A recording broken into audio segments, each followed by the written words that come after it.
महाराष्ट्र से निकलकर सामने आ रही है, जहां महाराष्ट्र में भाषा विवाद पर सियासी बवाल देखने को मिला है। राज ठाकरे के बयान पर मंत्री आशीष शेलार का पलटवार सामने आया। गैर मराठी को पीटने वाले बयान पर पलटवार किया है। पहलगाम हमले की थप्पड़ कांड से तुलना की है। आतंकियों की तरह व्यवहार। आशीष शेलार ने कहा कि मुंबई में निर्दोष हिंदुओं को पहलगाम की तरह उनकी भाषा पूछकर पीटा गया। ये बड़ी खबर है जिस बीच निकलकर सामने आ रही है, और जिस तरीके से हिंदी वर्सेस मराठी इस वक्त देखने को मिल रहा है, हिंदी वर्सेस मराठी जो है पूरे महाराष्ट्र में देखने को मिल रहा है। पूरे मामले को लेकर राजनीति होती नजर आ रही है। तो भाषा विवाद पर सियासत जो है वो गर्माती नजर आ रही है। राज ठाकरे के बयान पर आशीष शेलार का पलटवार सामने आया।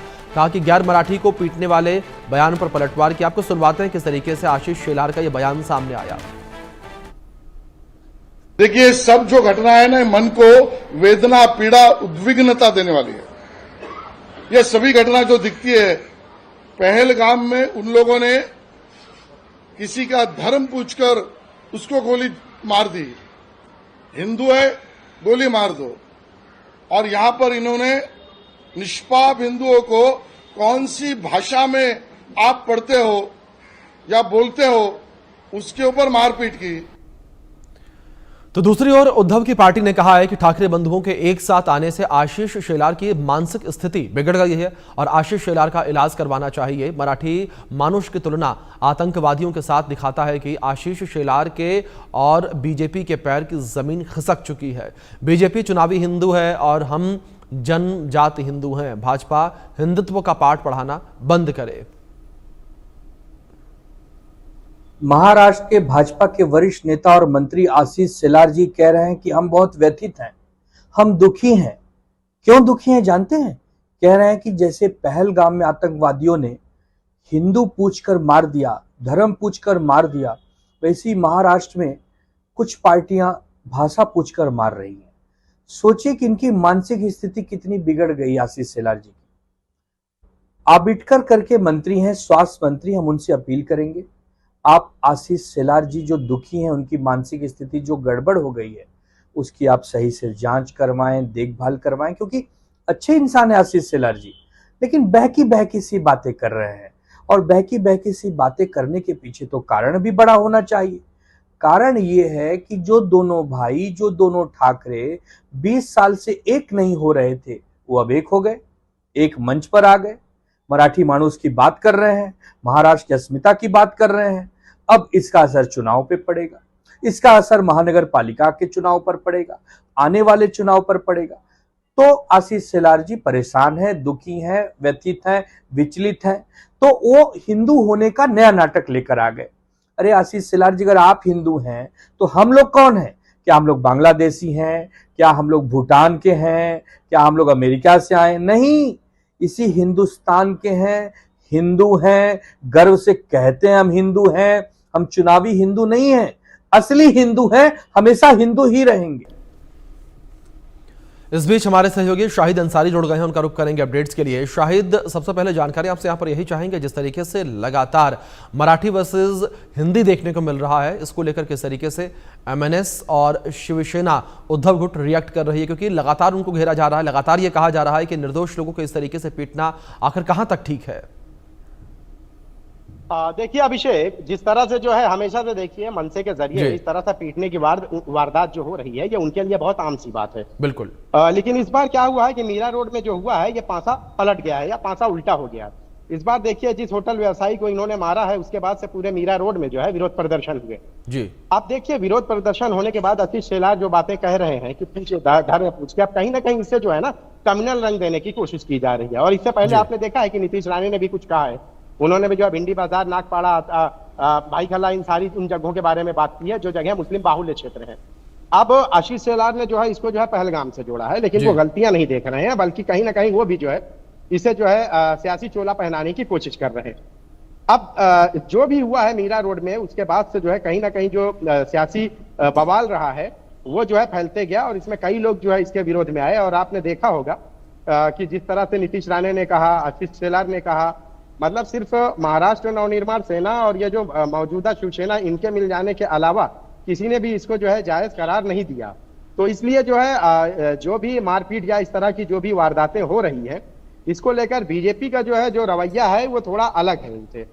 जबकि अगर शिवसेना और महाराष्ट्र नवनिर्माण सेना की बात करें तो ये जो है अभी भी जो है इस चीज को लेकर कल जो इनके भाषण वगैरह भी जो हुए हैं उसमें भी इन्होंने जो है इस चीज को लेकर जो है बहुत ही एक तरह से उसको इनकार नहीं किया है, लेकिन ये भी नहीं कह सकते कुछ, बल्कि ये भी कहा है कि भाई अभी जिसको जो है मारना है, जबरन सिखाना है तो ऐसा मारो।